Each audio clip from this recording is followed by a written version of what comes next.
हाल बा भाई लोग आज के बकचोदी शुरू करे से पहले हम एक बात बताना चाहते हैं। यह वीडियो सिर्फ मनोरंजन के लिए है। आप लोग अपने दिल दिमाग गुर्दा लवरा लहसुन में नहीं ले तो भाई लोग बिना कोनो लवरा लहसुन के ना शुरू कर जाए आज की बकचोदी।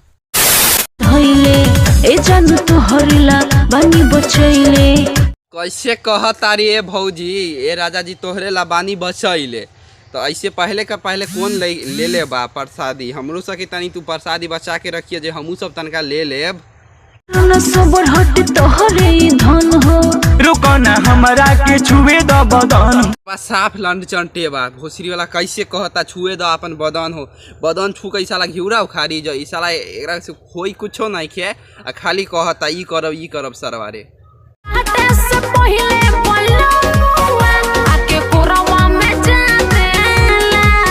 जी तोह के कोरबा में साटी तभी ना ओकरा के आर्थिन मिली तभी ना तोरा की कुछो करी ओहे से ना तोरा की कोरबा में साटता।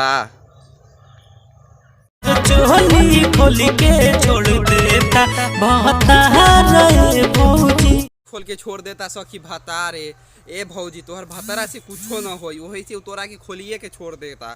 तू हमरा के बोलाला चाहे हमर कैमरामैन के बोलाला ई तबे आई तबे तोरा के गर्दा उड़ी हमारा के रानी तोरा के छछनइए तब न हमरो सके नंबर आई तबे न हमू सब जाइब तो खूबे मजा मिली हमरो सके तब न गर्दा मची